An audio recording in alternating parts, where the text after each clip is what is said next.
The boardroom smelled like fresh coffee and betrayal. I stood near the end of the long glass table, looking at faces I had known for years. / 2014 people who had worked alongside me, laughed with me at company dinners, called me by my first name like I was family. Because I thought I was. I was Marcus Webb, co-founder and operations director of Webb & Associates, the supply chain consulting firm my parents, Raymond and Gloria Webb, had poured their entire lives into building. That morning, I had walked in expecting a routine quarterly review. Instead, I found my brother, Ethan / 2014 no. I need to use a different name. My brother, Calvin. Calvin Webb sat at the head of the table like he had always belonged there, his suit pressed sharp, his face unreadable. He waited until everyone was seated. Then he cleared his throat and said words that cracked something deep inside me. Marcus, effective immediately, your employment with Webb & Associates is terminated. Nobody moved. Nobody spoke. The executives around the table stared at their folders, their laptops, the ceiling / 2014 anywhere but at me. I heard my own heartbeat. I felt the room tilt.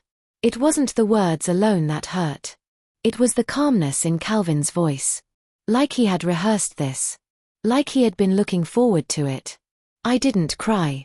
I didn't yell. I didn't flip the table or say any of the things burning in my chest. I simply pushed back my chair, stood up slowly, and buttoned my jacket. Calvin watched me like he expected an explosion. I gave him nothing. I picked up my notepad / 2014, the one with my handwritten notes from the last 3 client calls / 2014, and walked toward the door. The hallway felt like a tunnel. Employees stood near their desks, pretending to work. I could feel their eyes. Some looked guilty. Others looked afraid. I kept my head straight and my steps steady. I was almost at the elevator when I felt a folded piece of paper pressed into my hand. I glanced sideways. It was Pauline, one of our top logistics analysts. She looked ahead like nothing had happened. I closed my fingers around the note and stepped into the elevator. The doors shut. I finally exhaled. My hands were shaking. My eyes burned. But I did not break. Not yet. Not where anyone could see. I opened the note when the elevator reached the lobby. 5 words written in blue ink. Call me. You're not alone. Below it was a phone number. I stared at it for a long time. Then I folded it carefully, tucked it into my breast pocket, and walked out through the glass doors into the afternoon sun. I called Pauline the next evening from my kitchen table. She picked up on the second ring, and before I could even greet her properly, she started talking in a low, careful voice like she was afraid someone might hear. She told me that Calvin had changed. That the person running Webb & Associates now was barely recognizable as the man who had once stood beside our father at client dinners, shaking hands and learning the business. Since taking over full operational control 8 months ago, Calvin had pushed out 2 senior managers, cut the mentorship program our mother had started, and restructured team bonuses in a way that made people feel disposable. People are miserable, Marcus, Pauline said. Not just unhappy. Miserable. The ones who built their careers here / 2014, the ones who actually care about the work / 2014, they're running out of reasons to stay. I asked her how many. She paused. At least 6. Maybe 8. People who were waiting. Waiting for what? I asked. Another pause. Longer this time. For someone they trusted to show them there was somewhere else to go. I sat with that for a moment. I hadn't expected that. I had expected anger, maybe some gossip, maybe even a warning about legal action. I had not expected to hear that people were waiting for me. It changed something in the air around me that night. I spent 3 days barely sleeping. I sat at my desk at home, surrounded by notebooks and printed reports and old business plans I had written years before Webb & Associates became what it was. And slowly, through the fog of hurt and shock, something began to clear. I started to see the company not as a place of loss, but as a system. A system I had built piece by piece. The client relationship framework / 2014 mine. The onboarding process for new enterprise accounts / 2014 mine. The supplier network across the Midwest that had tripled our referral rate / 2014 mine. Even the internal reporting structure that made our delivery timelines the fastest in the region / 2014 mine. Calvin had inherited a machine without understanding the engine. He could run it for a while, coast on its momentum, impress shareholders with the numbers I had built up over years. But machines break down when nobody understands how they work. I had been the one who understood. I had been the one clients called when something went wrong, when contracts needed saving, when relationships needed repairing. And Calvin had fired me thinking I was just another employee. That was the moment anger stopped feeling like pain and started feeling like fuel. I didn't want to take Calvin down. I didn't want revenge in the ugly, bitter sense of the word. I just wanted to build something true. And I finally knew I could. The decision came quietly, the way the most important ones usually do. I wasn't standing at a window watching the sunset. I wasn't listening to some inspiring speech. I was eating cereal at 10 in the morning, still in yesterday's clothes, when I simply made up my mind. I wasn't going to fight Calvin in a courtroom. I had spoken to an attorney. There were grounds for wrongful dismissal, she said, but it would be messy and slow, and even if I won, what would I win? A settlement. My old chair back. Neither of those things would give me what I actually wanted, which was the chance to do the work I loved, with people who valued it, for clients who deserved it. So instead of building a case, I was going to build a company. I pulled out a fresh notebook / 2014, the kind with the hard black cover that my mother used to buy in bulk and hand out to everyone on the team / 2014, and I wrote 3 words at the top of the first page. Start from truth. That was my North Star. Not beating Calvin. Not proving anything to the family or the board. Just building something real, the right way, from the ground up. I gave myself a name for the new company by the end of that same page. Meridian was off the table / 2014, too similar to old names in the industry. I landed on Vantage Consulting Group. Simple. Clean. Forward-facing. It felt right. I started making calls the following week. Careful calls, quiet ones, nothing dramatic. I reached out to people I had worked with over the years / 2014, not just from Webb and Associates, but from before. Former colleagues from my early career days. Vendors I had built genuine relationships with. A few consultants I had mentored who had since moved to other firms. I was honest with each of them. I told them what happened. I told them what I was planning. I told them I wasn't asking for loyalty / 2014, I was asking for a conversation. The response surprised me. Not one person laughed. Not one person told me I was being reckless. Tom Adler, a project manager who had worked with me for 6 years before leaving Webb and Associates 2 years ago for a competitor, called me back 20 minutes after I left him a voicemail.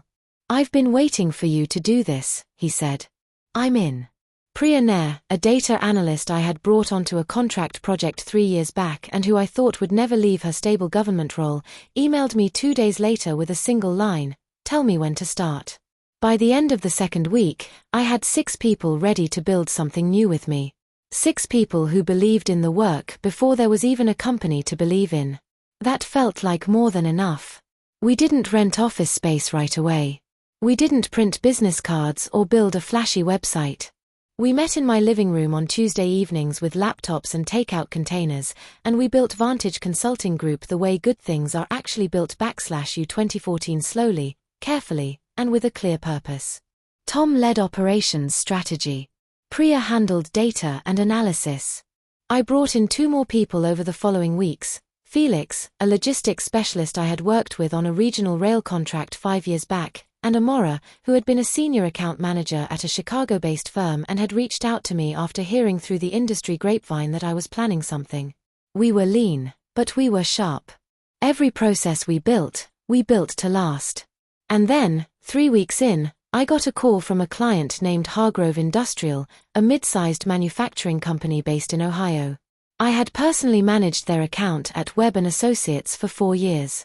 Their procurement director, a straightforward man named Victor Osei, called me directly on my personal number. "I heard you were out," he said. I heard you were starting something new. That's right, I said. Good, he said. We've been meaning to make a change anyway. Send me what you have so far.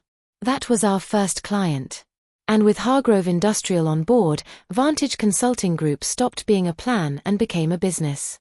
3 weeks after we signed Hargrove Industrial, I heard through Felix/U 2014, who still had contacts inside Webb and Associates/U 2014, that Calvin had noticed the account was gone.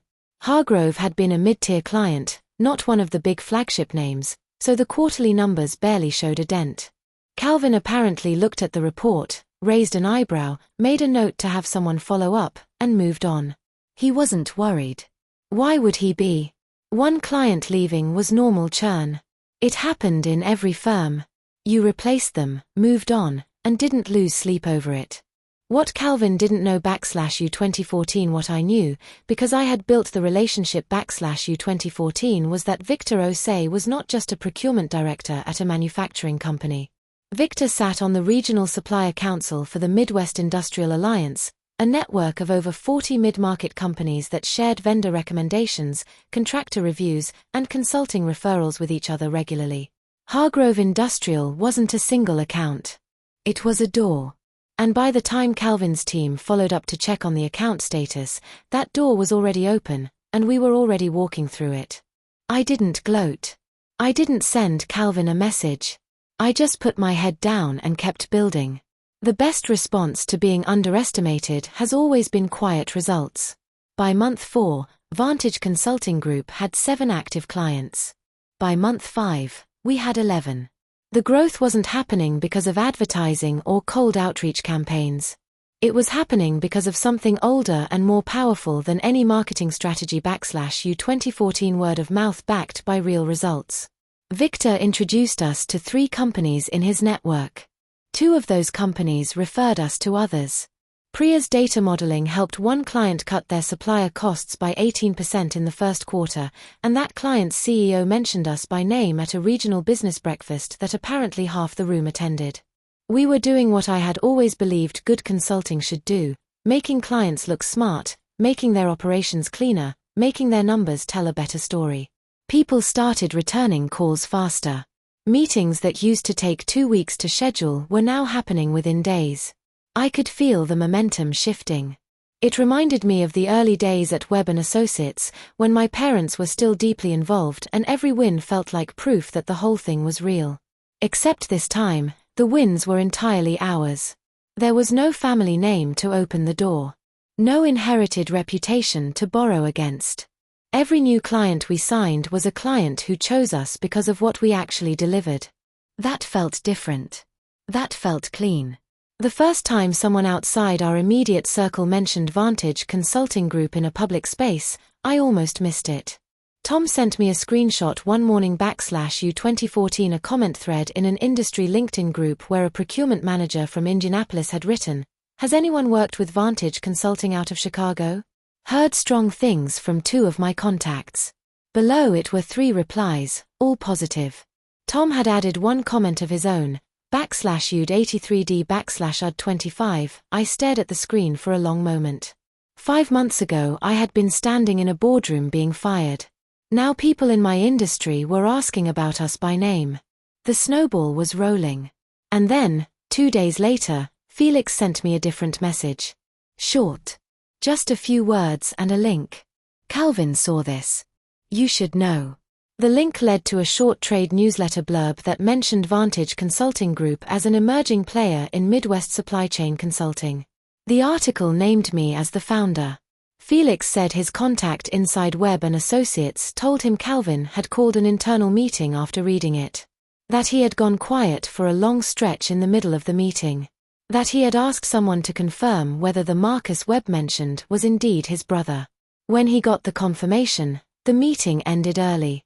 I imagined his face in that moment. I didn't feel satisfaction exactly. I felt something quieter. Something that felt like justice just beginning to find its shape. 2 days after the newsletter blurb, Webb and Associates put out a statement through their communications team. It wasn't addressed to us directly /U 2014, it wasn't that obvious. It was framed as a general company update, the kind of polished corporate message that firms release when they want to project confidence without admitting they feel threatened. It talked about the company's strong client retention, its deep industry roots, its decades of trusted performance. The language was smooth and reassuring. But I had worked in this industry long enough to read between the lines, and so had everyone else who mattered. Tom read it and laughed. "He's scared," Tom said. "Not panicking yet. But scared." What I found out later / 2014 through Pauline, who had become a quiet and careful source of information / 2014 was that behind the scenes, Calvin had assigned one of his junior managers to compile a weekly report on Vantage Consulting Group. Every new client mention. Every LinkedIn post. Every time our name appeared in any industry forum or newsletter. He was watching us. He just didn't want anyone to know he was watching. I understood the strategy. I had seen it before.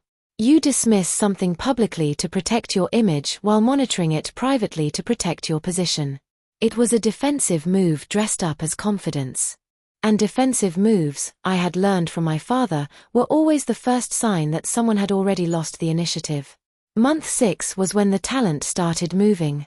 It didn't happen all at once / 2014, it never does in a functioning company. People have mortgages and routines and the kind of quiet fear that keeps them in place even when they know something isn't right. But once the first person moves, the calculation changes for everyone watching. Pauline was the first. She called me on a Wednesday afternoon, spoke for about 4 minutes, and then asked if there was a role for her at Vantage. I told her yes before she finished the sentence.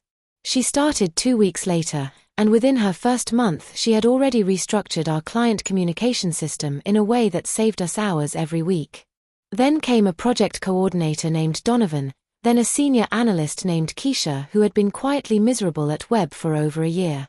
Each departure was handled professionally. No dramatic exits, no public statements. People just submitted their notices, served their time, and showed up to Vantage with their skills and their relieved expressions and their complete dedication. I made sure of that. I made sure every person who came to us knew they were joining something real, not just escaping something bad. Because there's a difference, and people can feel it. But inside Webb and Associates, the effect of these departures was becoming hard to ignore. Projects that used to run smoothly were now hitting delays. Client calls that should have been handled quickly were being rescheduled. The machine was starting to grind.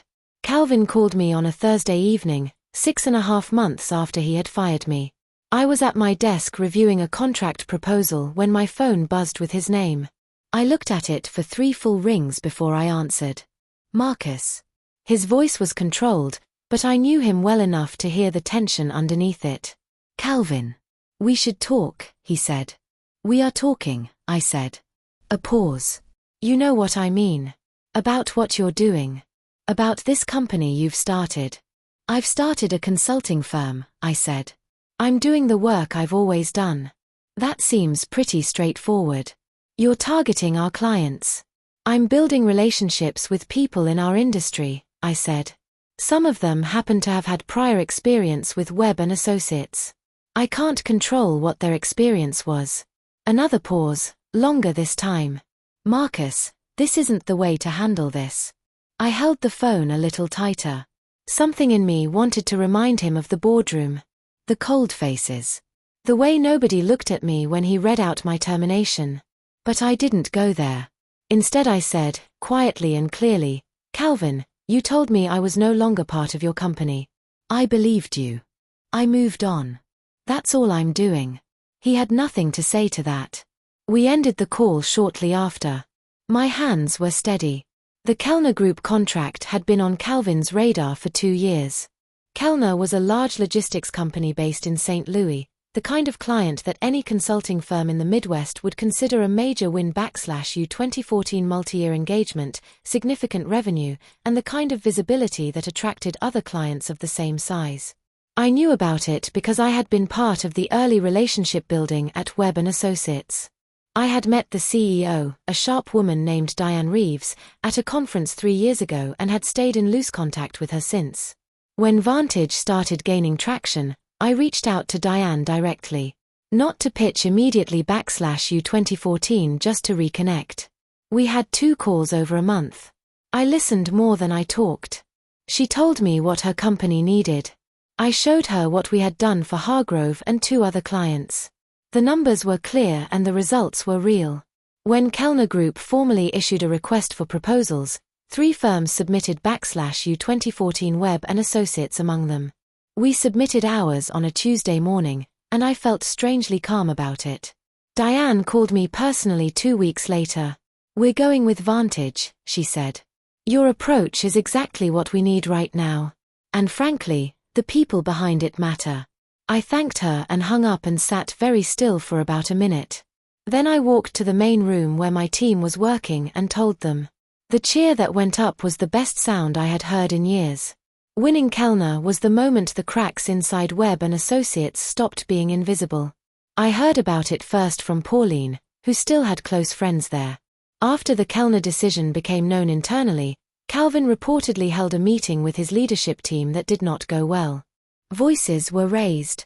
Blame was passed around. 2 junior managers were told their performance was under review, which everyone understood was code for something else. The delivery schedule on 2 existing enterprise contracts had already slipped by 2 weeks due to the staffing changes, and clients had noticed. One of them had sent a formal letter of concern /U 2014, not a termination, but a warning. Investors were starting to ask questions at the monthly check-ins. One board member, according to Felix's contact, had requested a full client retention report for the past 2 quarters. Calvin had agreed to provide it, but the ask itself was a signal. Boards don't request retention reports when everything is fine. They request them when they're trying to understand how far the problem goes.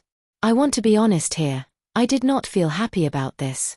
I felt something more complicated. These were people I had worked with. Some of them were good people caught in a bad situation not of their making. The company itself had been built by my parents with real love and real sacrifice. Watching it struggle didn't bring me joy. But I also knew I hadn't caused this. Calvin had. The first media piece came out in a regional business publication called Midwest Commerce Weekly.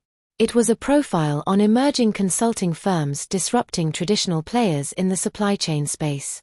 Vantage Consulting Group was featured prominently, with quotes from 2 of our clients and a short interview with me that I had almost declined to do. I answered carefully, saying nothing negative about anyone. I talked about our philosophy /U 2014 building relationships before pitching solutions, letting results speak first, treating every client like the only client. The article ran on a Wednesday. By Friday morning I had received 14 new inquiries through our website contact form. That same Friday, a different outlet /U 2014, a podcast that covered Midwest business news /U 2014, posted a short segment comparing the growth of newer, leaner firms with some of the more established regional players.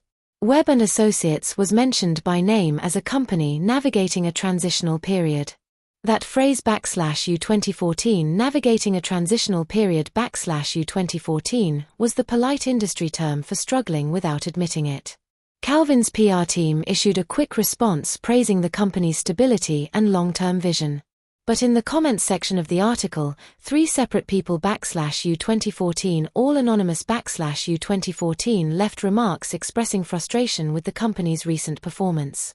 Comment sections don't define a company, but they reveal the temperature of the room. And the temperature inside Webb and Associates was cooling fast. The resignation that changed everything came from inside Calvin's own leadership team. His deputy director of client strategy, a man named Arthur Finch, submitted his resignation on a Monday morning and was out of the building by noon. Arthur had been with Webb and Associates for 9 years. He had been there before Calvin took over, before I was pushed out, back when my father was still the one leading the morning staff meetings with a cup of bad coffee and a set of handwritten index cards. I had always respected Arthur. He was precise, principled, and deeply loyal /U 2014 to the work, if not always to individuals. His resignation letter, which somehow made its way to me through 2 degrees of professional connection, cited a fundamental misalignment with current leadership direction. That was all it said on that topic. The rest of the letter was professional and gracious, as Arthur would have written it. But fundamental misalignment with current leadership direction said everything.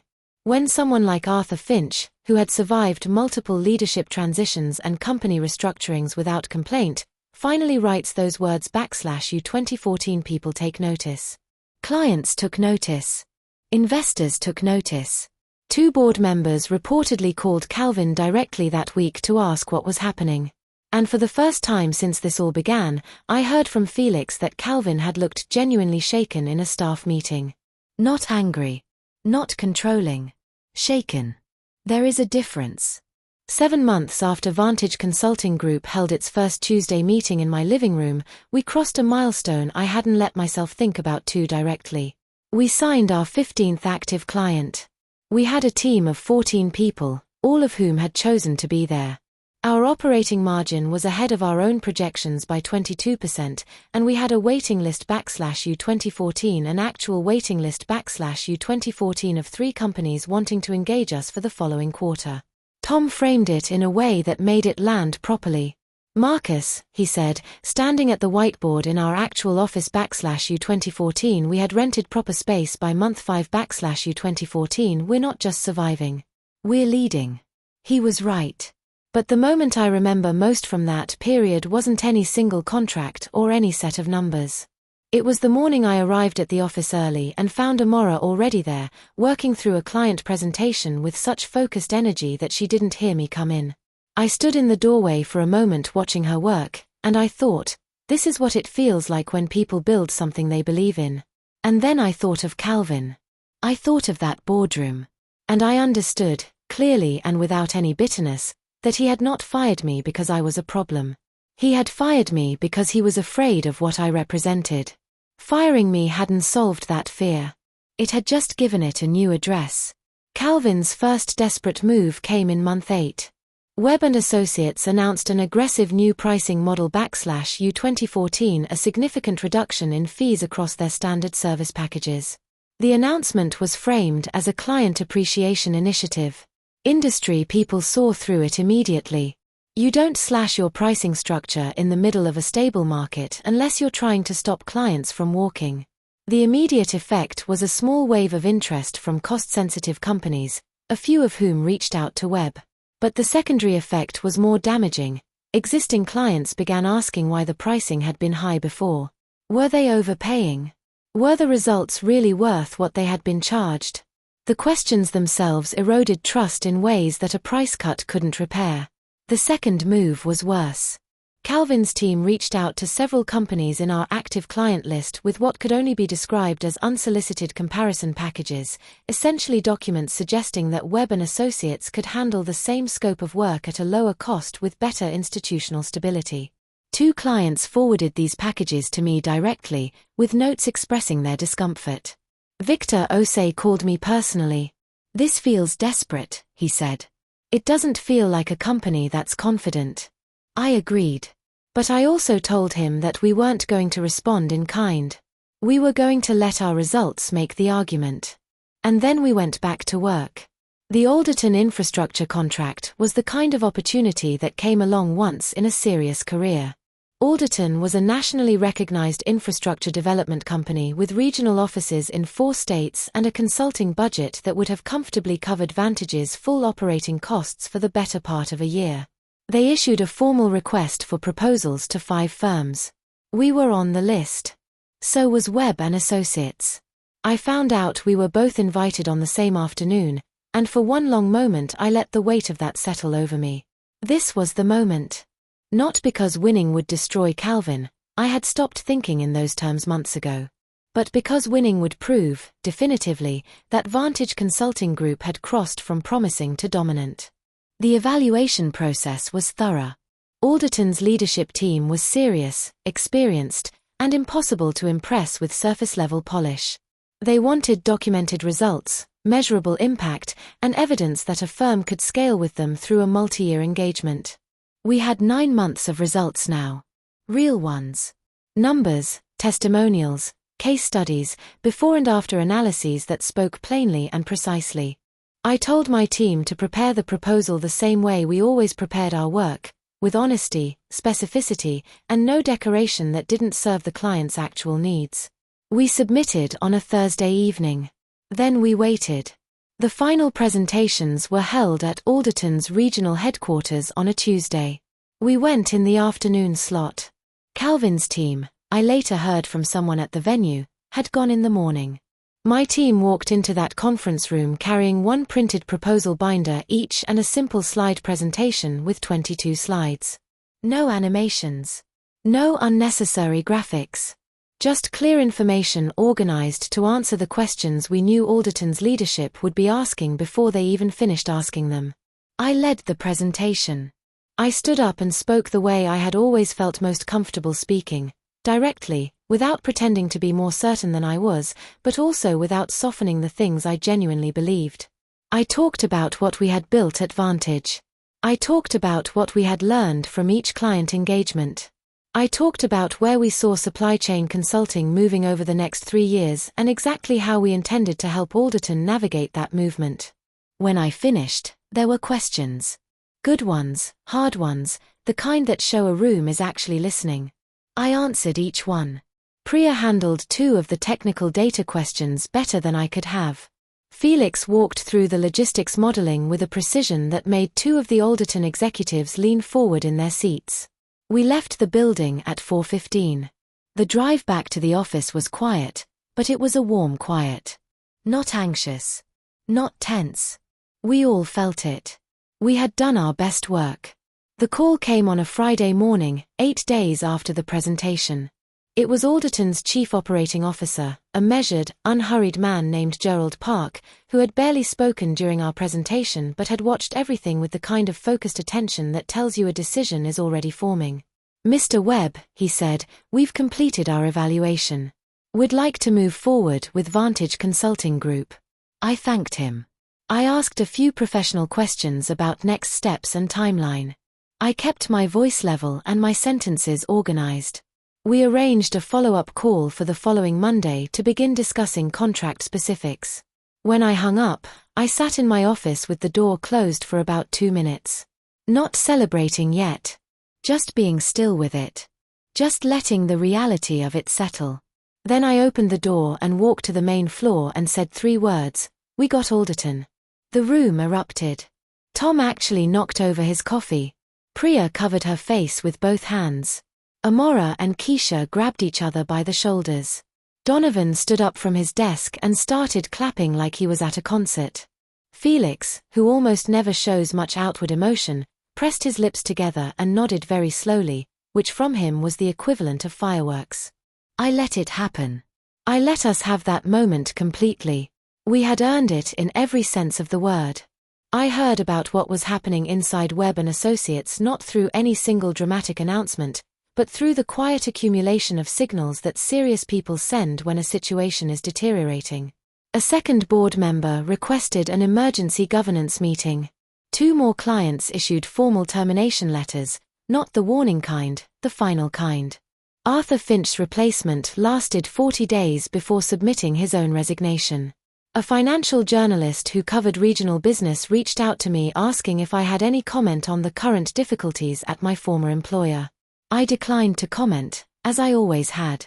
But the fact that journalists were making that call at all told me everything. The company my parents had built over 30 years, the one they had sacrificed weekends and vacations and sometimes their own peace of mind for, was crumbling because one person had decided that loyalty, competence, and good faith were weaknesses to be eliminated rather than strengths to be protected. Calvin had looked at everything my parents built, everything I had contributed to, and decided he knew better. He had removed the people who cared most. He had replaced trust with control. And now he was learning, the way that some people only learn through complete loss, that you cannot run a people business without understanding people. I didn't feel triumphant. I felt something that was close to grief, not for Calvin, but for what the company had been, and for what it no longer was. Calvin came to see me in person on a Thursday afternoon in the 10th month. He didn't call ahead. He showed up at our office reception and asked to speak with me. I had him brought to the small meeting room near the front of our floor, neutral ground, professional setting. He looked different. Not broken, Not visibly distressed in any outward way. But smaller, somehow. Like something that had been holding him upright was no longer there. He sat across from me and looked at the table for a moment before speaking. "I underestimated you," he said. I didn't respond to that immediately. I let it sit. "I thought the company could run the same without you," he continued. "I thought the relationships were the company's, not yours. I was wrong." I nodded. "You were," I said. He looked up. I think he expected me to push further, to list every mistake, every decision, every moment of arrogance. I didn't. Because there was nothing to gain from it. The reckoning had already happened. Not in our meeting room, but in boardrooms and client offices across 3 states over the past 10 months. What Calvin needed to hear now wasn't a catalogue of his failures. He needed to sit with the truth that actions have weight, and that the weight of his actions had finally settled. "What happens now?" he asked. "For you," I said, "I don't know. But Vantage is doing well. We're going to keep building." He nodded once. Then he stood up, and we shook hands, and he left. I stood at the window of our office on a Friday evening in late autumn, looking out at the city lights beginning to flicker on across the skyline. Behind me, the office was winding down for the week, keyboards going quiet, chairs rolling back, my team collecting their bags and trading weekend plans in easy, unhurried voices. 18 months ago I had been escorted, in spirit if not in body, out of a company that carried my family's name. I had left with a folded note and a bruised chest and no plan except the refusal to fall apart. Now Vantage Consulting Group had 23 active clients across 4 states. We had a team of 19 people, every one of them chosen carefully, every one of them genuinely invested in what we were doing together. We had turned down 2 acquisition inquiries in the past 60 days because we weren't interested in being absorbed, we were interested in growing on our own terms.